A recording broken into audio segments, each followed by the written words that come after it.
Rana kinema, ano kitingay magtondo.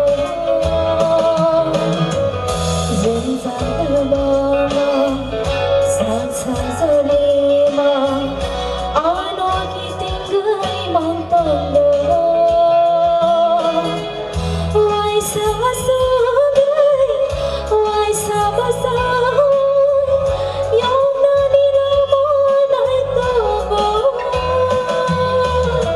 Ako gano'n sa fire, sakit liman o luway, di ba may ano sibay, letang maruwa. Ako gano'n sa fire, sakit liman o luway, di ba may ano sibay, letang maruwa.